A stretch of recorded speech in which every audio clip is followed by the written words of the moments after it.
vraiment de m'inviter, de m'accueillir, de nous accueillir ici ce matin. C'est un vrai plaisir et lorsqu'on est venu à travers la beauté de la campagne, que c'est beau le Québec. Amen? Que c'est beau le Québec. Alors, moi, je ne suis pas alsacienne, je ne suis pas française, je suis québécoise pure laine. OK? Je suis née à Montréal. Et je viens d'une famille, je vais donc me présenter un peu, raconter un peu qui je suis. Après ça, il va y avoir un autre spécial de danse. Après ça, je vais faire une prédication. Alors, vous êtes prêts pour tout ça? Yes. Amen. Alors, rapidement, je viens d'une famille de 5 enfants. Je suis la 4e. Et puis, mes parents ont vécu à Saint-Hyacinthe. Et à 6 ans, c'est la première fois que j'ai entendu parler de la bonne nouvelle. C'était à l'école catholique. Et la maîtresse d'école m'a parlé que Dieu avait envoyé son Fils sur la terre et que Jésus guérissait les malades, chassait les démons, purifiait les lépreux, redonnait la dignité aux femmes et aux gens et qu'il a donné sa vie pour prendre nos péchés sur lui et qu'il a ressuscité et qu'il priait pour moi. J'ai fait « Wow! Ça a été quelque chose de beau. » Et je suis arrivée à la maison, j'ai vu ma soeur qui avait 4 ans, j'ai dit « Savais-tu que Dieu a envoyé son Fils? » Et j'ai raconté la bonne nouvelle, elle a dit « Ouais! » Alors on a commencé à prier et, incroyable, Jésus entendait les prières d'un enfant de 6 ans, d'un enfant de 4 ans. Alléluia! Et avec les années, je suis allée au cégep et à 15 ans, j'ai été introduite au film Exorciste. C'était donc un film sur les démons. Petit enfant, j'ai eu peur. Et quelques jours après, je me suis fait frapper par une voiture assez sévèrement. Et je me suis retrouvée à l'hôpital pendant des semaines et après ça, pendant des mois en béquille. Et ça a été un temps où j'ai commencé à questionner, y a-t-il quelque chose après la vie et quelle est la raison pour nous d'être sur la terre? Et plus je posais des questions autour de moi sur le sens de la vie, et plus les gens disaient, mais on en a assez, laisse-nous tranquilles avec tes questions existentielles, on ne veut rien savoir. Mais moi, j'avais besoin de réponses. Et au bout de bien des mois, on m'a dit que je devais avoir une greffe des os à cause que ça ne guérissait pas. Et ce soir-là, j'ai crié à Dieu. J'ai dit, Dieu, est-ce que tu es là? Existes-tu dans ce drame de ma vie? Et j'étais tellement convaincue que Dieu allait me répondre, puisqu'il a créé les oreilles et la bouche. Alors j'ai dit, Dieu va me répondre. Et il ne m'a pas répondu. Et j'étais déçue parce que j'avais la confiance que Dieu allait me répondre. Il ne m'a pas répondu. Et alors je dis, mais alors qu'est-ce que je fais? J'arrête de penser qu'il y a quelque chose de vrai dans la vie et je vais jouer comme tout le monde, le jeu du train-train quotidien. Et le lendemain matin, dans le bus scolaire, une jeune femme, une amie, m'a dit, Nathalie, est-ce que tu veux sortir avec moi? Je dis, oui, je sors avec toi. On va aller à la brasserie. Dans ma tête, on s'en allait à une brasserie. Et puis finalement, elle m'a emmené à une étude biblique. Oups! Et donc, à cette étude biblique, la première chose, c'était Raymond Lemaire. Je ne sais pas si vous connaissez Raymond Lemaire. Alors, j'ouvre la porte, je vois cet homme, et vous savez, comme un papillon sur une lumière, j'ai suivi cet homme, je dis, qu'est-ce qu'il y a? Et il ne parlait que Jésus. Je ne comprenais rien, mais je voyais les gens étaient fous et heureux. Alors, je dis, j'ai envie de ça. Et alors, on m'a dit, veux-tu recevoir Jésus? J'ai dit, oui. Et j'ai dit, Jésus, viens. Et il s'est passé quelque chose, j'avais vraiment l'impression de passer du plus profond, comme un ascenseur, et j'ai monté, et il y a eu une explosion de lumière, de joie. J'ai été baptisée du Saint-Esprit, je ne savais pas ce que c'était. Je dis, qu'est-ce qui vient de m'arriver? Et alors, ils ont dit, wow, ils ont prié pour moi. Et quelques jours après, quand j'ai passé des radiographies, j'étais guérie. Alléluia. Dieu est bon, Dieu est bon. Il entend les prières, il entend, il voit, et quelquefois, il utilise des êtres comme nous pour lui montrer le chemin. Alors, on joue un rôle important, vous savez. Quand Dieu dit, cette personne a crié, et il nous envoie vers des gens, il faut être tout simplement obéissant. Et donc, à 19 ans, j'ai rencontré mon mari, celui qui allait devenir mon mari. On s'est mariés à 20 ans, je me suis mariée à 20 ans. Et on est venu travailler. Ensuite, il était à l'université là-bas, donc on a vécu 7 fois. Puis, on a eu 3 enfants. Il est retourné à Saint-Hyacinthe. Il a démarré son bureau d'arpentage, il y avait des employés et tout. Et puis, à un moment donné, ça n'allait pas. Il y avait vraiment l'appel du jeune homme riche. Il a donc décidé de tout laisser, tout abandonner pour que j'aille faire mes études au Colorado. Donc, on est allé au Colorado, on a vécu là 5 ans. On savait qu'on était là pour une temps de formation. Moi, je croyais m'en aller en tant que relation d'aide, mais finalement, Dieu m'envoyait en tant que missionnaire pasteur en France. Et ça, c'était hors de ma façon de penser. Je dis, c'est pas possible. Vous savez, il y a des choses, on est programmé et Dieu doit vraiment toquer plusieurs fois avant que finalement on comprenne que, voilà, il nous envoie là. Et quand finalement j'ai obéi, j'ai dit c'est bon, alors il a plané les sentiers et on est allé donc en France où on a implanté une église, Lumière des Nations. C'est pas facile, ce sont des forteresses très fortes en Europe. On est dans la ville où il y a le Parlement européen, ils ont construit le Parlement en tour de Babel en disant Dieu ne règnera pas sur nous. Alors, vous voyez qu'il y a un combat spirituel, mais en même temps, c'est un endroit où il y a eu Martin Luther, Jean Calvin, Gutenberg. Au milieu de la place, on a une statue de Gutenberg qui dit que la lumière soit. Alléluia! Est-ce que l'enfer va gagner dans ses plans ou c'est les plans de Dieu qui vont gagner? Amen! Et c'est ce que je crois. Et donc, le Seigneur a mis quelque chose chez les Québécois et quand je suis allée aux États-Unis, il a aussi déposé en moi quelque chose. Il y a un petit côté où on a de l'espérance, où on croit, malgré les difficultés, malgré les épreuves, il y a comme quelque chose qui fait qu'on peut encore continuer.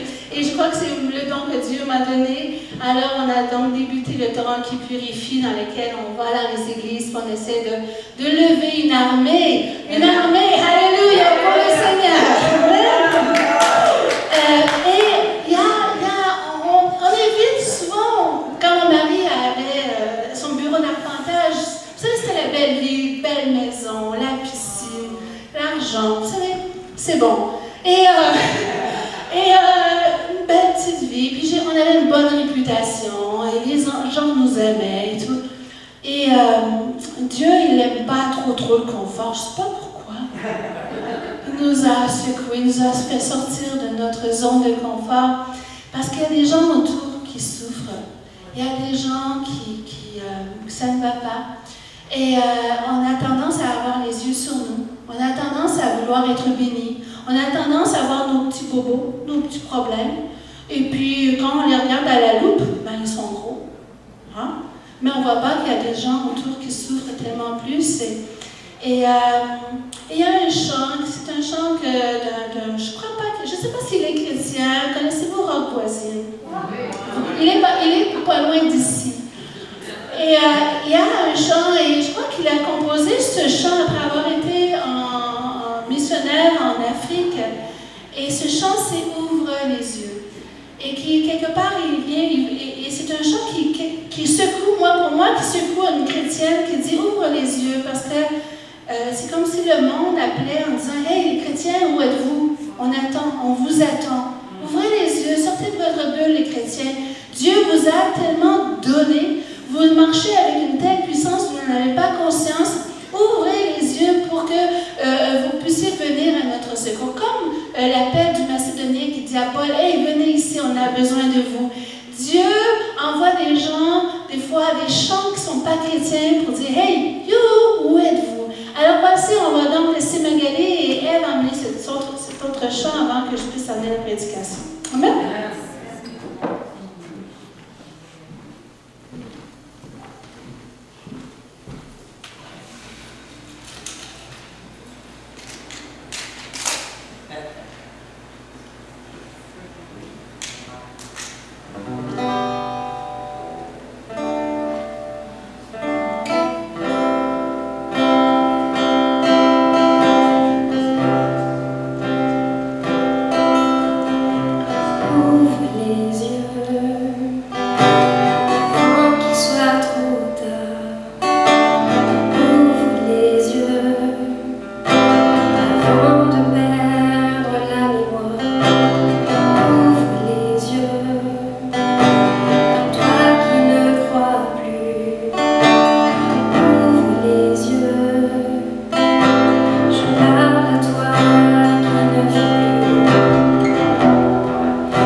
ministère, vous savez, il n'est pas venu pour s'installer. Il n'est pas venu vivre sa petite vie. Il était en mission. N'est-ce pas? Il était en mission. Il faisait la volonté de son Père. Il est venu pour donner sa vie en rançon et en même temps, il est venu pour détruire les œuvres du diable, briser les chaînes, libérer les captifs. Il était là pour cela. Amen. Alléluia. Et il faisait avancer le royaume de Dieu et sa justice. Il libérait les gens qui étaient sous l'empire du diable, faisant du bien. Il nous dit, ne crains pas, petit troupeau. Est-ce que vous avez l'impression quelquefois, petite église, que vous êtes un petit troupeau? Souvent, les églises, ce sont des petits troupeaux. Mais Dieu, il n'y a pas de problème avec ça, les petits troupeaux. Il dit, ne crains pas, petit troupeau, car le Père a jugé bon de vous donner le royaume. Amen. Donc, nous sommes des petits troupeaux avec une grande mission, avec un grand appel. Oh, Dieu est bon. Et la vie chrétienne, c'est une marche. C'est un voyage, c'est un pèlerinage et c'est même une course. C'est une vie dynamique, c'est une vie de mouvement, c'est une vie de transformation. Il n'y a rien de tranquille avec la vie de Dieu. Le repos, on le trouve en Dieu, mais on peut le trouver dans une vie complètement wow! Non? L'apôtre Pierre, dans 1 Pierre, chapitre 1, verset 17 à 18, ça dit « Si vous invoquez comme Père, celui qui juge selon l'œuvre de chacun, sans acception de personne, conduisez-vous avec crainte pendant le temps de votre pèlerinage, sachant que ce n'est pas par des choses périssables, par de l'argent ou de l'or, que vous avez été à racheter, de la vaine manière de vivre que vous avez hérité de vos pères, mais par le sang précieux de Christ. » On a tellement la fâcheuse tendance de revenir à notre vaine manière de vivre et de nous établir dans un monde pour y rechercher le confort, y rechercher la protection. On essaie de suivre le Seigneur, on parle du Seigneur, on reçoit quelques coups, on se dit, bon, ben, pourquoi pas rester tranquille? Et puis, on abandonne les choses. On va voter pour la stabilité, pour accumuler avec le temps des biens matériels, ou encore pour d'autres, des diplômes, ou encore des trophées. Qui veulent chercher la réputation dans le sport, ou encore chercher d'avoir une bonne réputation. Mais ce n'est pas pour ce genre de vie que Christ nous a rachetés. On a été rachetés à un prix extraordinaire, un prix très précieux. Et Philippiens, chapitre 3, verset 7, l'apôtre Paul nous dit que toutes ces choses, c'est-à-dire tout ce qu'il avait accumulé, dans lequel il était fier, à un moment donné, il dit, je les regarde maintenant comme de la boue, à cause de l'excellence de la connaissance de Christ. Je fais qu'une chose, dit-il, mais qu'une chose, oubliant ce qui est en arrière et me portant vers ce qui est en avant, je cours vers le but.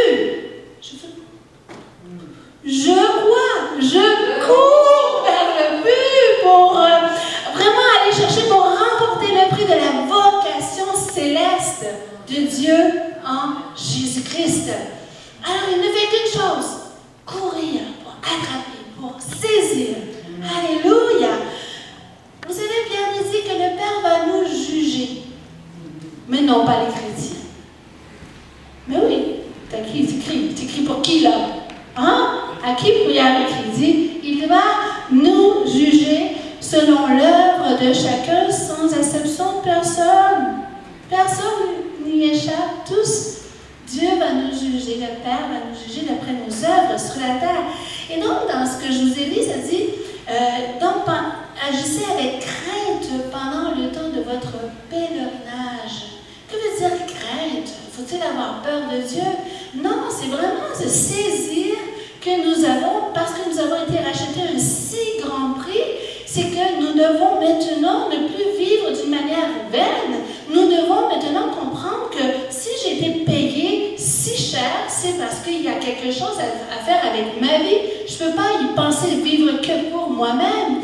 Et quand on dit vaine manière de vivre, vaine veut dire simplement une vie inutile. Une vie qui ne rapporte rien pour Dieu. Une vie qui n'a pas du tout été préparée pour nous. On vit une vie qu'on a choisie parce qu'on veut se faire du bien.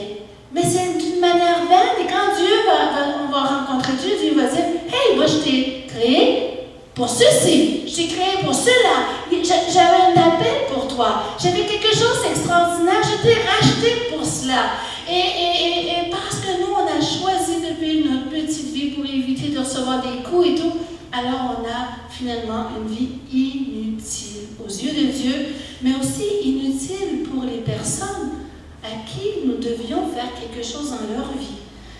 Alors, que diriez-vous que ce matin, on puisse passer d'une vaine vie, une vaine manière de vivre à une manière de vivre qui est utile pour Dieu? Amen?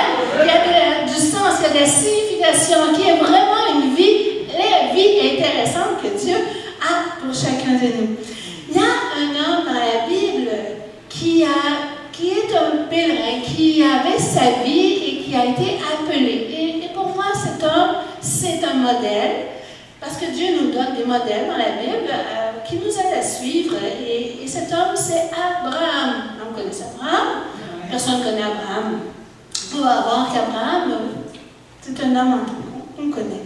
On va lire sa vocation dans Genèse, chapitre 12, versets 1 à 3. Genèse 12, 1 à 3. L'Éternel dit à Abraham, « Va-t'en de ton pays, de ta patrie et de la maison de ton père, dans le pays que je te montrerai. Je ferai de toi une grande nation, et je te bénirai. Je rendrai ton nom grand, et tu seras une source de bénédiction. Je bénirai ceux qui te béniront, et je maudirai ceux qui te maudiront, et toutes les familles de la terre seront bénies en toi. » Abraham est appelé, son appel, à tout quitter. Tout quitter. Tout quitter. Va-t'en de ton pays, de ta patrie et de la maison de ton père. Abraham doit quitter le pays dans lequel il est un citoyen, dans lequel il s'est installé. Il doit sortir de ce pays pour aller ailleurs. Et c'est important, si on veut entrer dans notre appel, on est obligé de quitter l'endroit dans lequel on est un citoyen. Vous savez quoi? On ne peut pas être citoyen sur cette terre. Québécois, Français. Moi, je viens de Pékis, hein? Vive le Québec libre. Il n'y a que le Québec qui compte. Et alors, Dieu a dû me changer. Quitte l'endroit dans lequel tu t'es établi pour entrer dans un autre pays. Quelquefois, ce n'est pas nécessairement quitter un pays terrestre, mais quitter le pays dans notre manière de penser, dans lequel on s'est installé. Et pour Abraham, il devait couper les ponts. Il devait, comme ça, couper les liens avec le passé.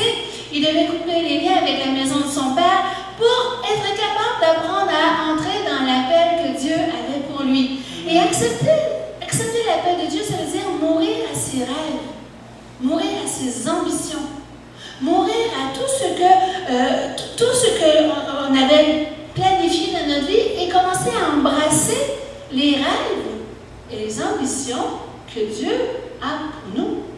Il faut commencer à écouter. Est-ce qu'on est prêt à écouter les plans que Dieu a préparés pour nous? Ou nous sommes c'est trop important de bâtir nos propres plans, nos propres façons. Donc, Abraham a dû quitter ça. Et ce n'est pas seulement pour nous, parce qu'on va voir qu'Abraham, c'était aussi pour sa postérité, et c'était pour l'humanité. Alors, on doit sortir de nous-mêmes, sortir de notre petite vie de confort, pour embrasser les rêves que Dieu a pour chacun de nous. Et cela va nous obliger à refuser l'emprise de la société et refuser l'emprise de la famille sur nous. Une famille, pour entrer dans la famille de Dieu, d'entrer dans la destinée que Dieu a pour chacun de nous. Alors, vous savez, quand Jésus a commencé à faire la volonté de son Père dans les lieux célestes, sa famille a dit, il est hors de sens. Et ils ont voulu se saisir de lui. Ils ont dit, non, il dérange. Ce n'est plus dans dans l'ordre. Et quand on entre dans ce que Dieu a pour nous, tout d'un coup, il n'y a plus d'ordre. Et les gens disent, hey, une petite minute, on veut ramener les choses. Mais si on veut saisir Christ, si on veut être saisi par Christ, il va falloir tout simplement dire non à la famille, non à la société et dire oui au Seigneur. Seigneur, qu'est-ce que tu as pour nous? Tout quitter, ça veut dire qu'il va falloir renverser les forteresses qu'il y a dans notre façon de penser. Vous savez, les forteresses sont tellement fortes, tellement grandes chez certains, que tu dis, mais comment tu fais pour aller changer cette façon de penser qui est bien là? Mais ces raisonnements s'élèvent contre la volonté de Dieu. Et il va falloir choisir, est-ce que je choisis la volonté de Dieu ou je me plais dans mes forteresses de pensée, de mes raisonnements? Donc, il y a tout un système de pensée. Et si vous écoutez la télévision, si vous regardez l'Internet et tout, ben ce système de pensée est là. Et il tout simplement, vous contrôle. Et si vous l'acceptez tout ça, ben à un moment donné, vous ne pouvez plus accepter la volonté de Dieu dans votre vie. Donc, il va falloir changer sa croyance. Et ça va demander un effort. C'est changer un paradigme. Et le paradigme, c'est tout simplement notre représentation du monde. Ce que nous pensons, ce que doit être le monde. Et notre vision est pour laisser la façon de Dieu de voir le monde. Donc, et cela demande aussi, ça veut dire que c'est la peur de croire. Parce que si je crois à Dieu, si je crois vraiment à ce que la parole de Dieu me dit, ça, je vais être obligée de changer. Et la première place qu'on change, c'est ici. Ça veut dire que je vais être obligée de mourir à quelque chose. Je vais être obligée de transformer et d'accepter comme vérité, comme vérité, ce que Dieu dit. Amen. Et non plus ce que j'ai toujours pensé qui était juste et bon, ce que mes parents m'ont dit que c'était juste et bon, ce que ma société dit que c'est juste et bon. Alors donc, ça va demander tout un changement. Et puis, en plus, ça va nous demander de vaincre nos peurs. La peur, personne ne connaît ça ici. Il y a juste Magali. Magali a toujours peur. Vaincre, c'est pas vaincre sa peur, c'est vaincre ses peurs. C'est incroyable comment on a peur. On a peur de tout. On a peur de l'inconnu, on a peur du connu, on a peur de changer, on a peur de faire un pas vers une autre direction pour s'accrocher souvent à une vie banale. Mais on la connaît, on l'accepte, on la connaît. La peur de croire, la peur de faire confiance, la peur de risquer, la peur d'échouer, la peur du regard des autres. Si je me trompe, qu'est-ce que les autres vont dire? Je vais avoir l'air d'une fois, alors voilà. Non. Alors j'ai mes anciennes expressions de 25 ans. Vous avez peut-être d'autres expressions maintenant. Obéir, ça veut dire simplement accepter d'être vulnérable et de laisser à Dieu le contrôle de notre vie. C'est pas évident, c'est pas facile. Pour d'autres, ils peuvent avoir le sentiment d'avoir plutôt réussi. Ça va assez bien, hein? Mais il leur manque encore une chose pour avoir la pleine vie éternelle, entrer dans son appel. Et alors là, Dieu, comme le jeune homme riche, quand il dit que même petit pour avoir la vie éternelle, ça dit que Jésus le regarda. Il l'aima. Il le regarda, un regard de Jésus dans votre vie. Son amour. Et là, Jésus répond, il te manque une chose. Vends tout ce que tu as et donne aux pauvres. Et suis-moi. Et tu auras des trésors. Il a quand même dit qu'il aurait des trésors. Mais il n'a pas cru à cela. Il n'a pas fait confiance à ça. Il a eu peur de perdre. Jésus l'invitait à ses côtés à une vie extraordinaire. Et combien d'entre nous, par peur de perdre, nous passons à côté des richesses indescriptibles que Dieu a pour nous?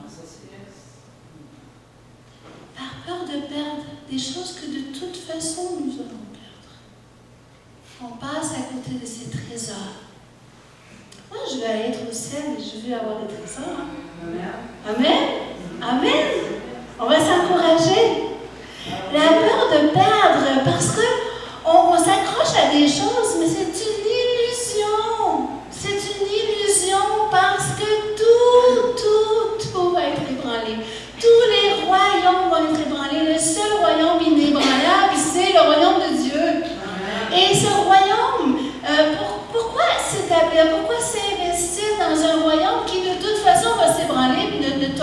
ne résistera pas. Il faut investir dans un royaume inébranlable. Et alors là, on est sûr qu'on investit comme il faut. Ça, c'est la bonne bourse. Amen? Lorsque nous obéissons, Dieu parle à nos peurs, parce qu'on les a toujours, nos peurs. Et Dieu dit, ne crains pas, je suis avec toi, jamais je ne t'abandonnerai. Je vais te délivrer de ma main droite triomphante, mais suis-moi. Suis-moi. Quitte ton pays, quitte ta patrie, quitte la famille de ton père. Et va dans le pays que je te montrerai, pas dans le pays que je veux aller. Va dans le pays que je te montrerai. C'est le pays de Dieu. Abraham doit y aller. Et aller, c'est un verbe d'action. C'est un acte de foi. Et vous savez qu'un acte de foi, la foi a toujours des œuvres. Pas d'œuvres, pas de foi. Nous devons avoir des œuvres dans notre vie. Et le Seigneur nous demande d'aller. Et quand on quitte notre pays, ça veut dire que j'accepte maintenant de devenir un étranger. Je ne suis plus à ma place. Je ne suis plus parmi ma famille. Je ne suis plus dans mon pays. Je suis un étranger. Ça veut dire que je vais devenir un pèlerin. Ça veut dire que je vais devenir un voyageur. Ce n'est pas toujours agréable de vivre dans ses valises. Ce n'est pas toujours agréable de ne jamais savoir, de ne jamais s'installer. Mais Dieu nous appelle à cela. Et lorsque j'ai donné ma vie à Dieu, j'ai donné ma vie à Dieu. Quand j'ai été enceinte de ma quatrième grossesse, j'avais perdu déjà 2 enfants. Et à mon fils, Dieu m'a dit que j'allais avoir un fils. Alors ça a été une révélation, j'ai reçu de Dieu. Mais il a fallu, j'ai été suivie par des médecins et tout, et j'ai dû être allaitée pendant des mois. Et pendant que j'étais allaitée pendant des mois, Dieu a fait un travail dans ma vie. Dieu m'a préparée au ministère. Et puis, à un moment donné, quand j'ai eu Joseph, j'avais un cœur tellement pour les enfants contre l'avortement que je suis devenue présidente de Secours et Vie dans la ville de Saint-Hyacinthe et j'étais secrétaire nationale dans le pays. Et à un moment donné, j'ai des familles. D'ailleurs, on a ouvert la maison pour des filles en difficulté. Et alors, il y avait des enfants, il y avait à un moment donné, il y avait eu un jour, il y avait, je ne sais pas combien d'enfants qui dormaient, des adolescentes qui dormaient au sous-sol, dans le salon, il y en avait qui étaient dehors, il y en avait partout, dans les tentes, il faisait chaud, il y en avait partout. Et ma mère, elle dit à ma soeur, qui est chrétienne, elle dit, nous avons perdu Nathalie. Ma mère m'avait perdu. Et ma soeur, Stéphanie, qui est chrétienne, ma mère n'est pas chrétienne, parce que j'étais plus à la façon de faire les bonnes personnes. Alors moi qui avais une jolie petite maison avec des belles petites fleurs, j'avais plus le temps de m'occuper de mes belles petites fleurs, je devais m'occuper de tous ces gens, de tous ces enfants. Et alors elle a dit, nous avons perdu Nathalie. Et ma soeur était tellement contente, elle a dit, quel compliment, quel témoignage. Tu viens de quitter le monde des morts pour entrer dans le monde des vivants. Alléluia. Alors quand on entre dans un autre monde avec le monde de Dieu, et là on voit les besoins, on s'aperçoit des choses, et Dieu est avec nous, il agit. Même les gens du monde disent, qu'est-ce qu'il fait là? Qu'est-ce qu'il fait là? Elle a perdu la tête. Mais on n'a pas perdu la tête, on l'a retrouvée. Amen. Amen. Mais on est étranger maintenant, ça veut dire qu'on ne fait plus partie de ce monde. Alors il nous regarde toujours en disant, un peu bizarre, un peu bizarre. Ma mère n'a jamais compris tout ce qu'on a fait. Ça la dépasse toujours. Et on n'appartient plus à un groupe, on n'appartient plus à une ville, on n'appartient plus à une famille. Alors on est toujours étranger. C'est pas toujours évident d'être étranger. On aimerait de temps en temps vouloir être comme eux. Mais le Seigneur, c'est pas à cela qu'il nous appelle. Il nous appelle à faire partie de sa famille. Et pendant qu'on est sur la terre, bien, on n'est pas appelé à nous installer, on est appelé à être des pèlerins. Des pèlerins, ça dit qu'on est pendant le temps de la terre, nous sommes en pèlerinage. Ça, c'est un mot catholique, pèlerinage. Hein? Faire notre pèlerinage. On ne l'utilise pas souvent. Mais entrer dans son pèlerinage, ça veut dire que c'est une vie de changement, de progression. C'est une vie où on commence à faire de purification. On apprend à devenir pieux. On apprend à nous concentrer sur la ville qui est notre cité céleste, en direction de la cité céleste. Et il doit y avoir un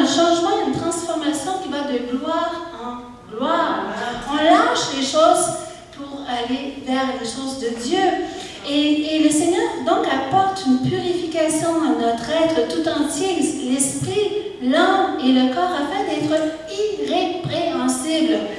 Irrépréhensible, ça veut dire irréprochable, ça veut dire que les chrétiens sont appelés à être parfaits. Wow! Encore, c'est pour ça que tu n'as pas fini de marcher. Puis tu pourrais même commencer à courir. Alléluia! Donc, on ne peut pas, personne s'arrêter. On est en pèlerinage, on va toujours de gloire en gloire, de transformation. Le Seigneur continue son œuvre pour nous transformer à l'image de Jésus-Christ, qui est arrivé comme cela. Donc, on est arrivé à être comme Jésus-Christ, encore du travail à faire. Donc, on doit continuer. Et si on s'installe, on va arrêter d'être transformé.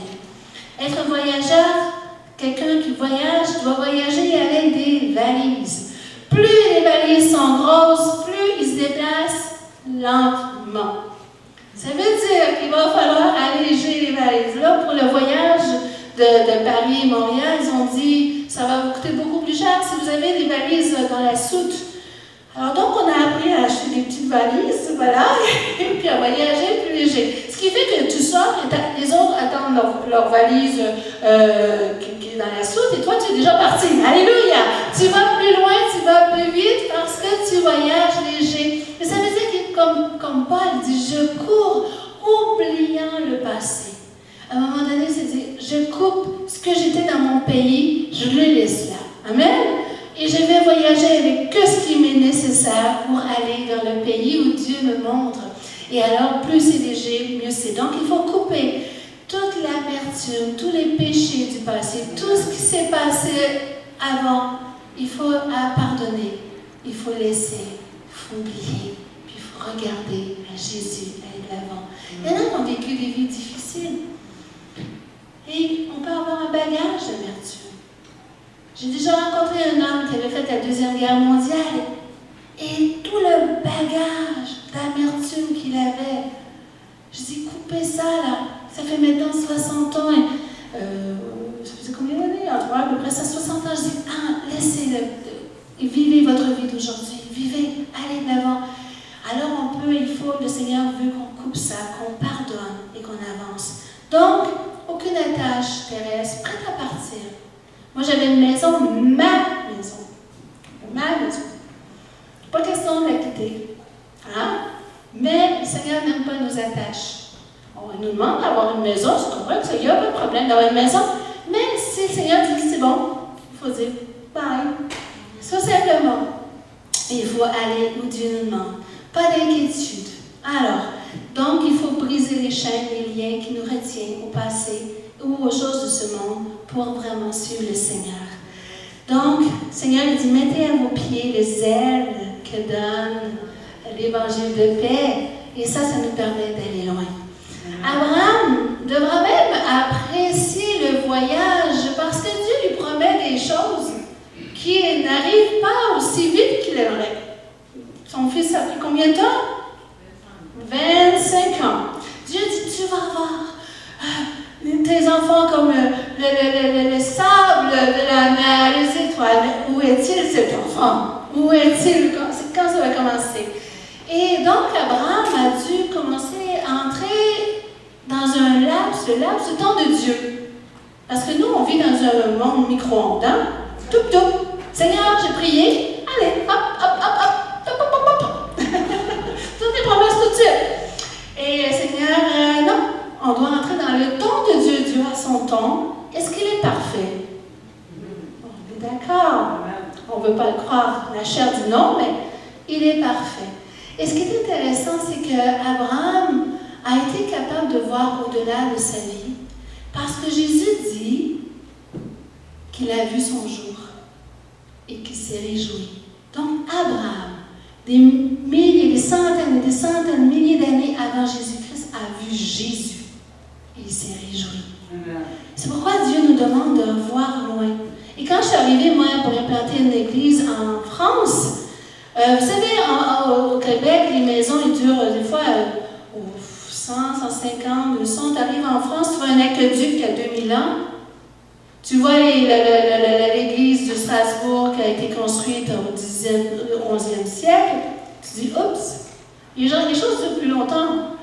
Et j'avais trouvé donc des bijoux du temps avant les Romains et tout. Alors vous imaginez, tu fais que wow! Et alors Dieu m'a dit, quand tu vas construire cette église, comprends que c'est au-delà de toi. Toi, tu fais juste faire Toi, tu vas faire le trou. Tu fais que le trou.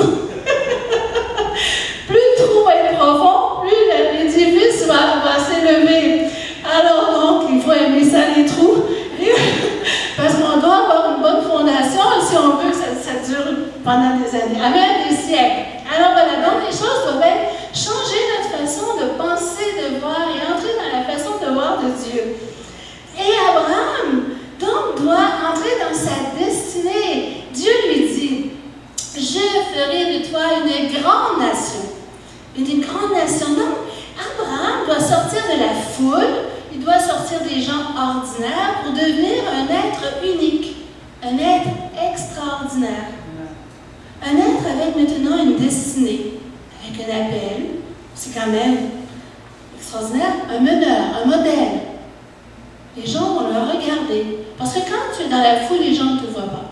Mais quand tu sors, les yeux te regardent. C'est pas toujours facile. Et donc, pour entrer dans cette destinée, on va devenir quelqu'un d'unique, où les yeux vont être fixés. Abraham va devenir un patriarche, un chef de famille.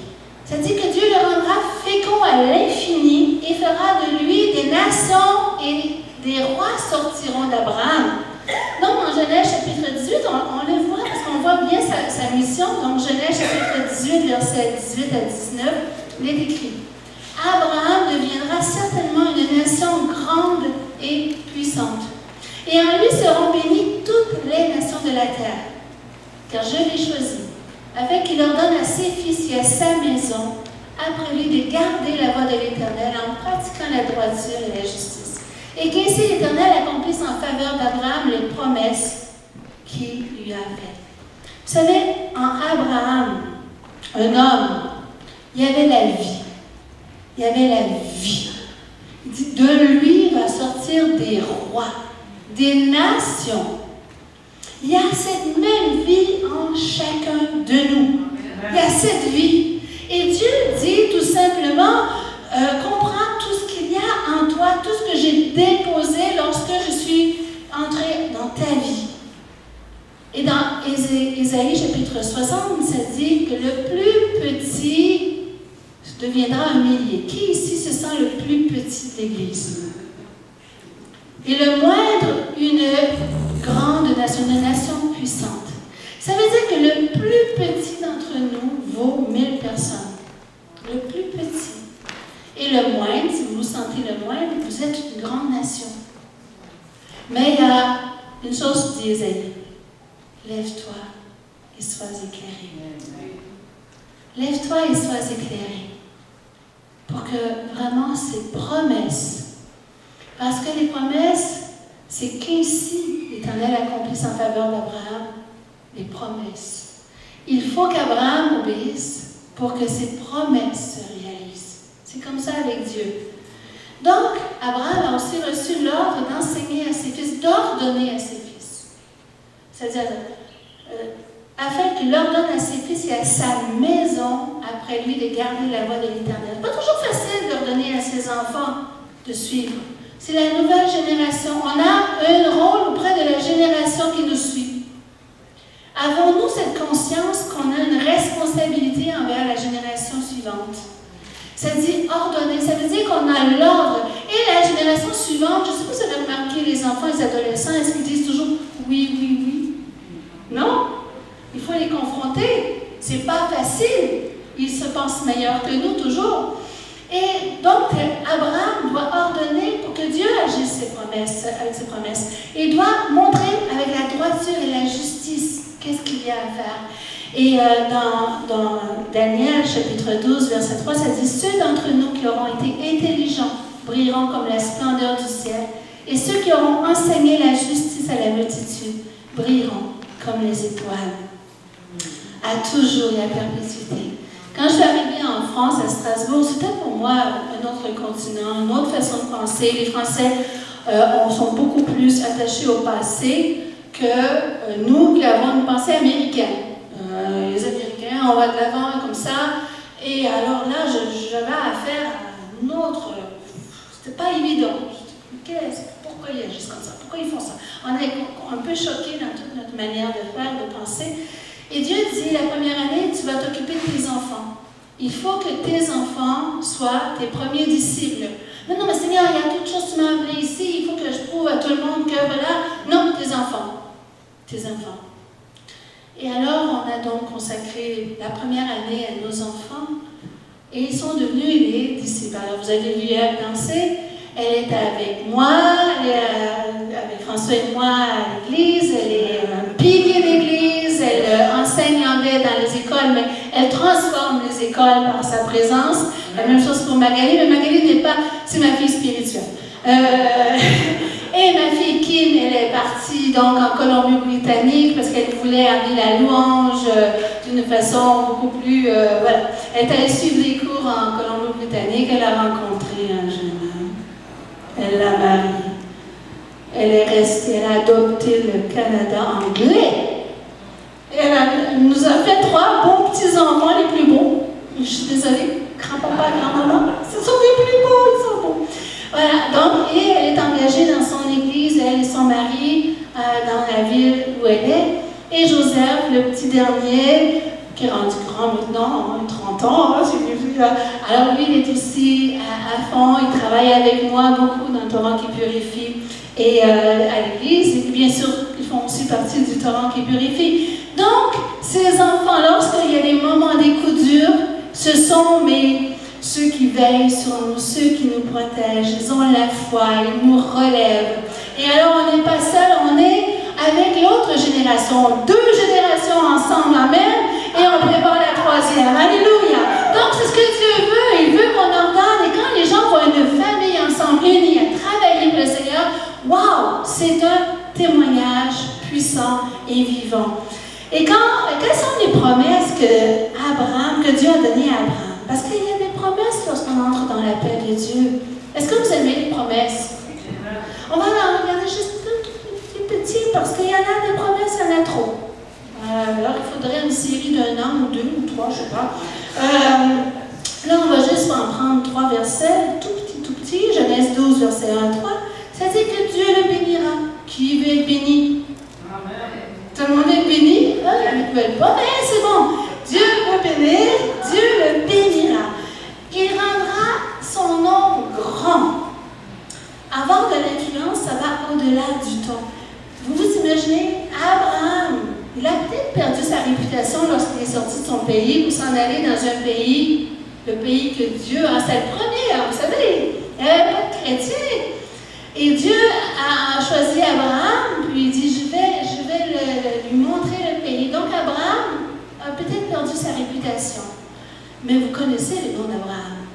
3000 ans plus tard, les gens connaissent Abraham. Peut-être près d'1 milliard, si ce n'est pas plus, de personnes connaissent Abraham. Est-ce que vous trouvez que ça, c'est un nom grand? Quand ça passe au-delà du temps, des générations et des pays, ça veut dire que ton nom est grand. Oh, Dieu est bon! Et Abraham sera une source de bénédiction. C'est bon d'être béni, mais qui veut être une source de bénédiction? Quand les gens vous voient arriver, ils disent, oh non, c'est pas drôle. Ça, c'est vraiment pas drôle. Oh non, pour lui. Mais quand ils disent, oh, hey, vite, allez, lui ouvrir la porte. Alors là, c'est bon, c'est bien, amen. On veut être une source de bénédiction, mais pour devenir une source de bénédiction, bien, il va falloir accepter d'entrer dans la paix de Dieu, parce que la plupart des gens, ce qu'ils aiment, c'est d'être bénis. Alors, quand les gens veulent être bénis, qu'est-ce qui se passe? Ben alors, il faut que les autres les bénissent, n'est-ce pas? Il faut que les autres fassent tout le travail pour lui. Alors, Dieu veut qu'on change cette façon de faire. Vous voulez être une source de bénédiction, bien, venez pour être une source, pour bénir les autres. Et quand vous commencez à bénir les autres, ben Dieu dit, c'est pour ça que je t'ai appelé à devenir